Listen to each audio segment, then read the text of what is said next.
How to optimize for AI mode in Google search. In the previous episode, I was speaking to Charles Floate, and Charles is saying that so-called this year in Q4, AI mode is going to become the default search engine. So looking ahead of the game, we need to be looking at different optimization strategies to try and improve that LLM visibility. Charles, it's an absolute pleasure having you on. And let's jump straight in. Let's jump at with regards to the strategies that you would be recommending for people to do to future-proof getting their brand or business into AI mode. For sure. So the very first thing we need to differentiate is the actual main brand domain versus the third-party sources that are getting cited and referenced and have the visibility themselves in AI mode. That changes slightly again from the personalization layer that we were talking about, but that personalization layer is kind of more tuned to what you were talking about, which is the everywhere optimization, where essentially personalization matters less and less if you are essentially the number one brand across the board. With regards to trying to get the high visibility sources for your niche that are actually covering you, that third party publishing might be very different depending on what niche you're in, right? And it also might be very different depending on if there's already huge players that are investing in their marketing, RM, brand awareness, that kind of thing. As a really good example, Calendly, which again we were just talking about earlier, a lot of people associate Calendly with booking a call. Same thing with Googling something. Instead of searching something or searching on a search engine, you Google something, right? That kind of an association is the exact thing that we're A, looking to reverse engineer from who is associated with those kind of terms, and B, try and build that association for our own brand and entity. For our main domain name, that's mostly about just reinforcing what the third-party opinions are going to say. So if they say you have 100 employees, you need to say you have 100 employees. If they say you are based at this location, you need to say you're based at this location. It's all about reinforcing that consensus of information so that the machines can actually trust it, right?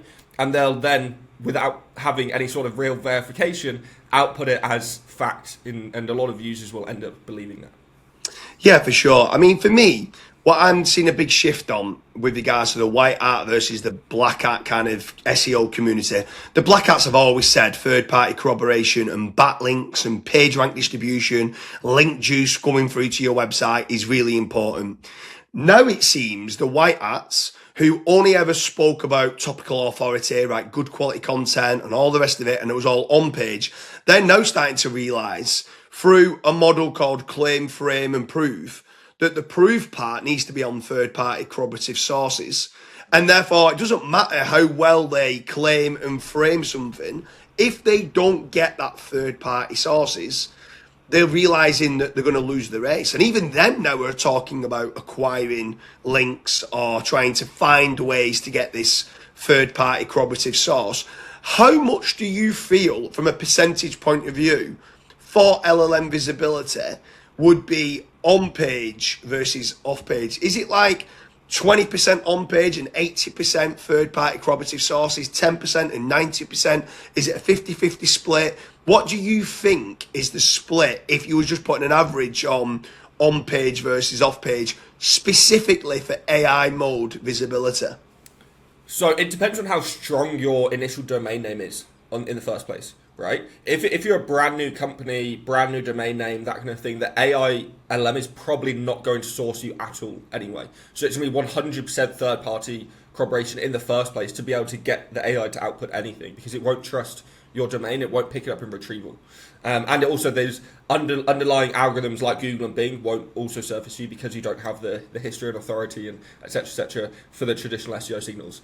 When it comes to on page for the sources, there's still a big kind of differential in the source picking versus the content side of things. So if you have got Wikipedia, for example, or if you've got the New York Times or BBC or something covering you, especially as an example, if you're trying to rank in ChatGPT and they have partnerships with like the Washington Post and things like that, those domains are significantly higher weighted in the AI LLMs than your domain will ever be, right? So they will just intrinsically trust and extract and retrieve more data from those domain names than they will your own domain name. So it's fundamentally better to be on those higher trusted, higher retrieval, higher visibility domain names than it is to do it on your domain name almost all of the time. Unless you're, Coca-Cola or Dyson or some massive, massive brand that has the authority to compete with those third-party sources.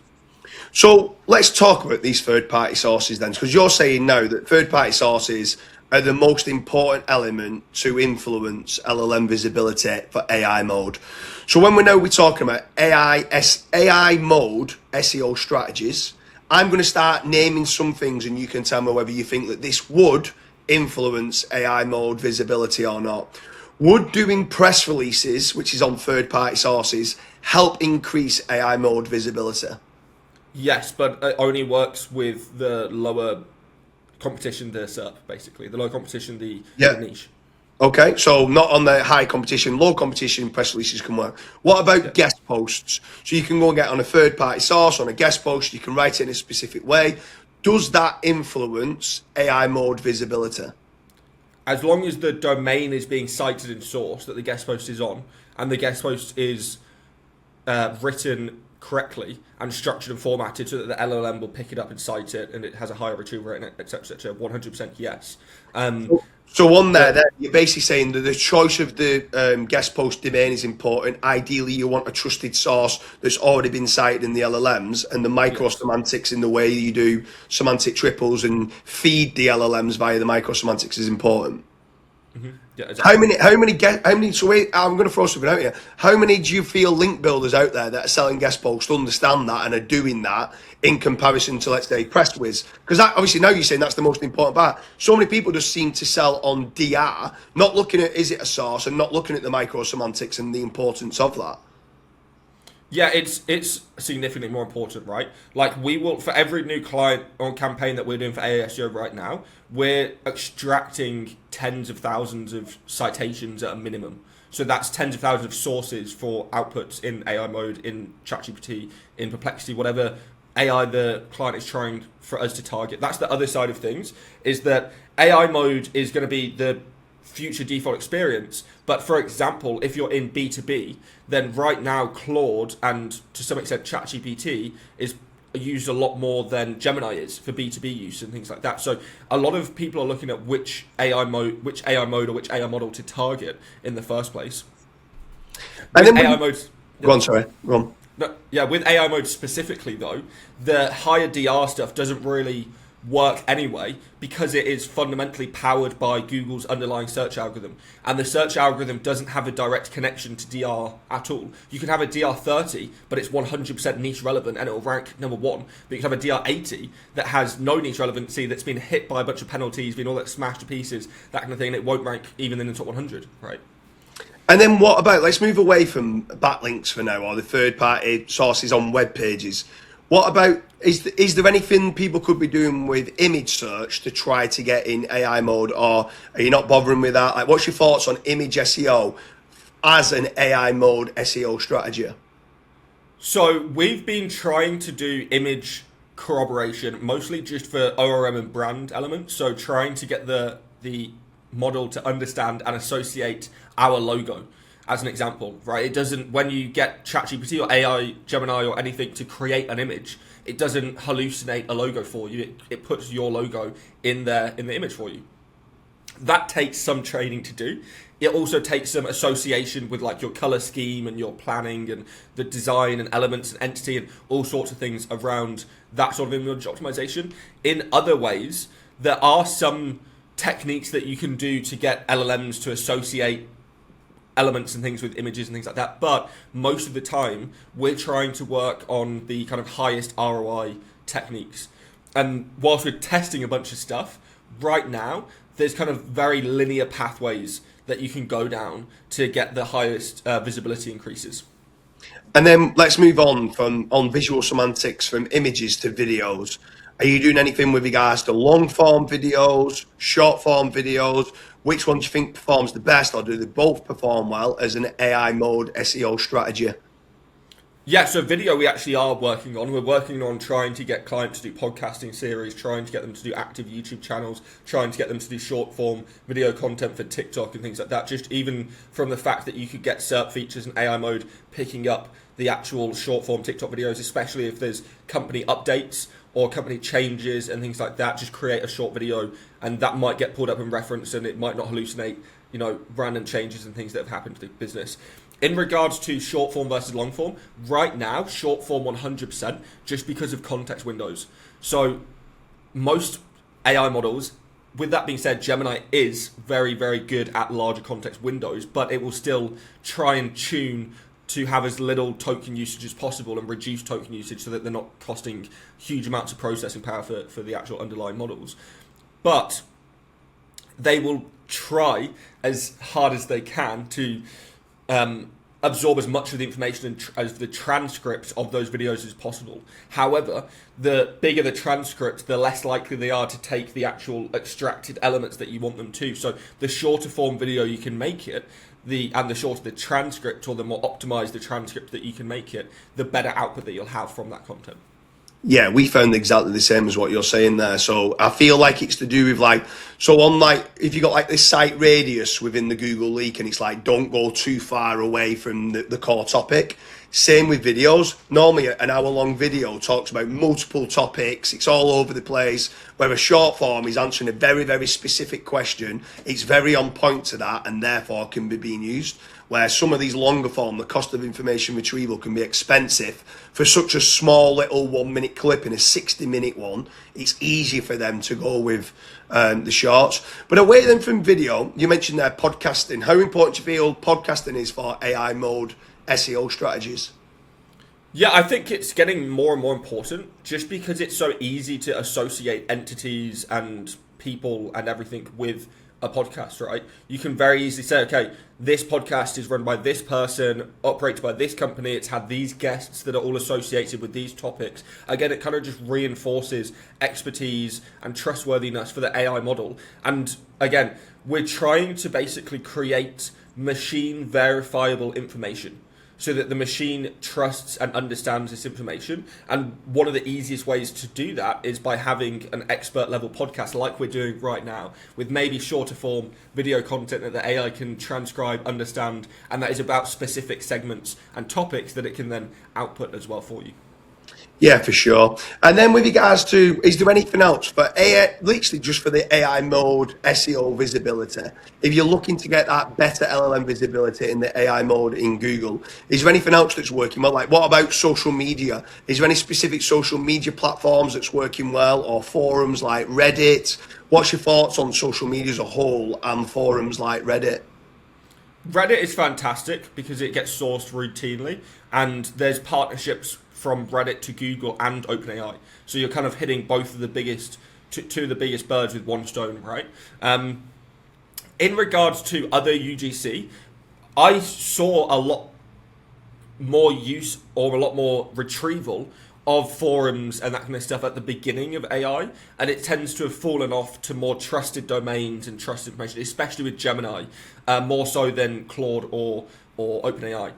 With AI mode specifically, because it's got such a high personalization layer, you can actually manipulate, or you can get the outputs personalized via your photos.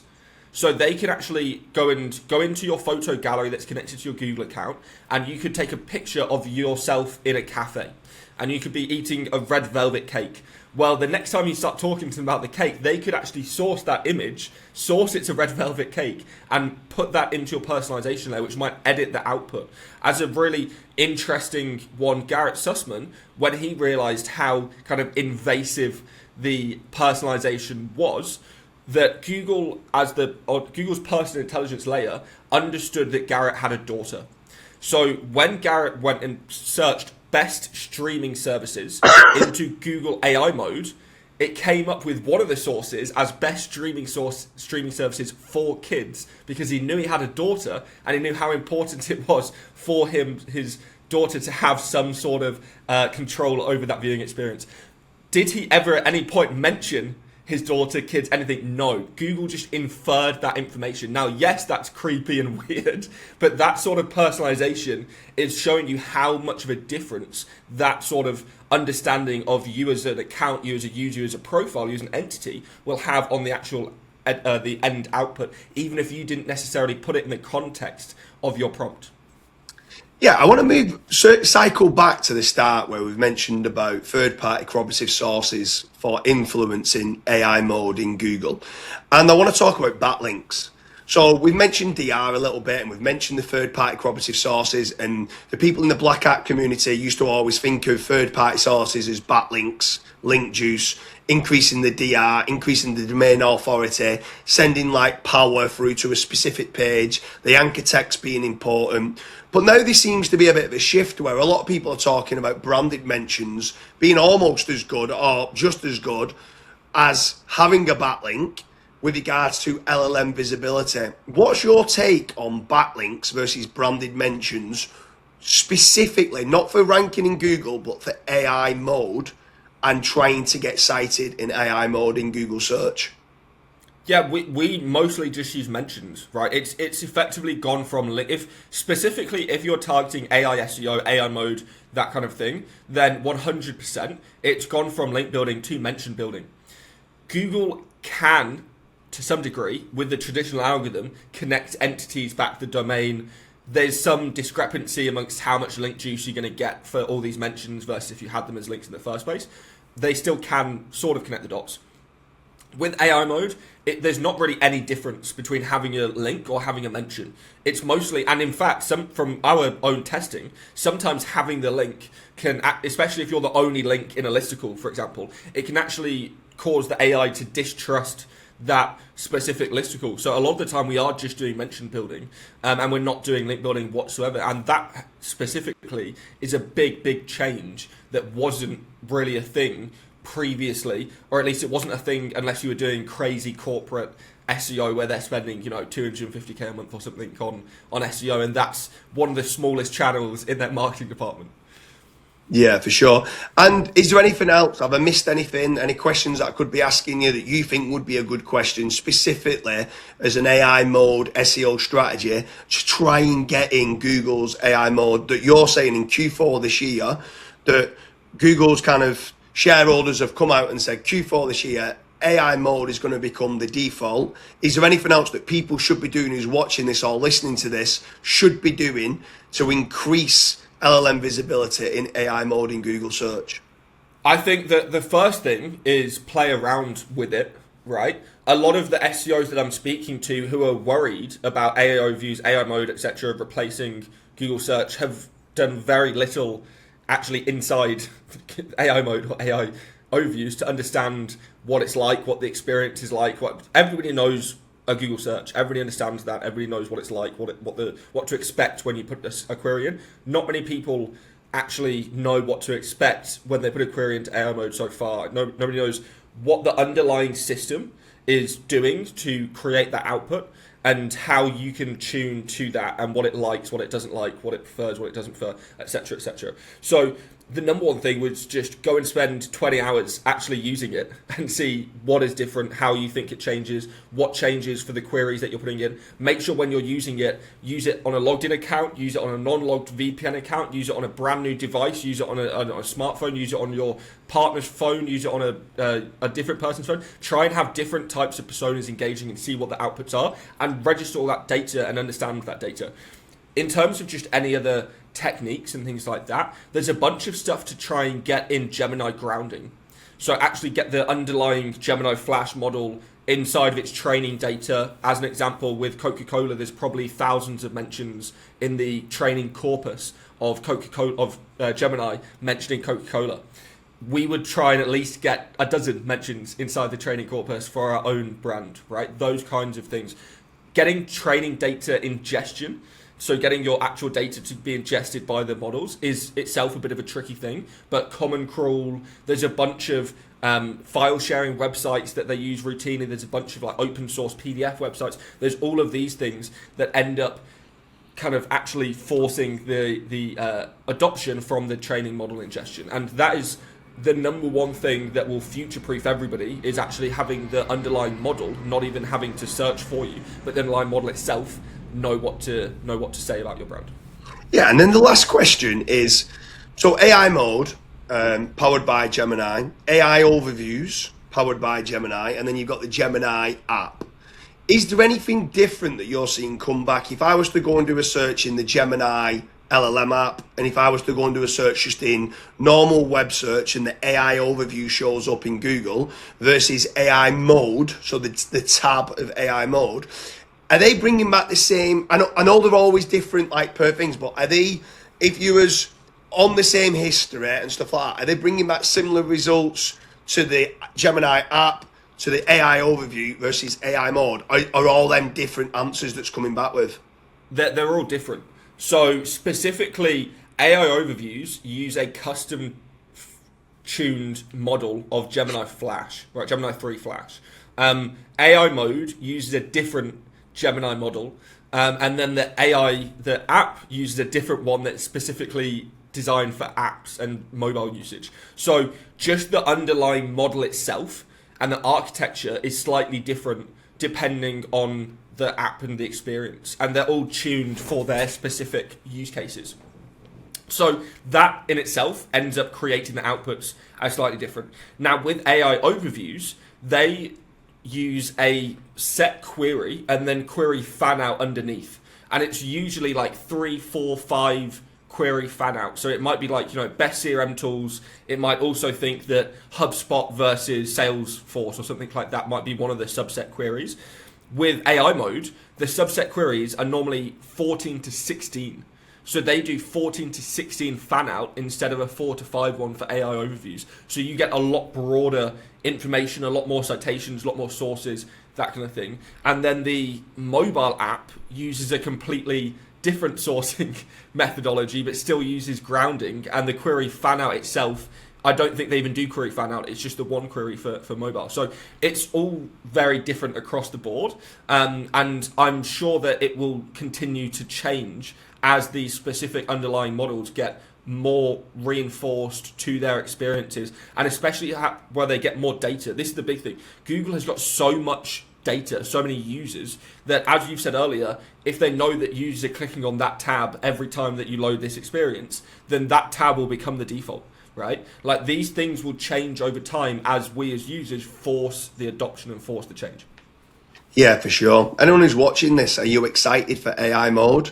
Is AI mode going to become the default search engine? If you don't think it is, make sure you check out the link in the description where me and Charles are speaking about AI mode becoming the default search engine. Make sure you also check out the next one where how to future-proof yourself to get in AI mode, to get in Gemini mentions, and to also get in them AI overviews that's powered by Gemini. Charles, it's been an absolute pleasure. Thank you very much. Thanks for having me.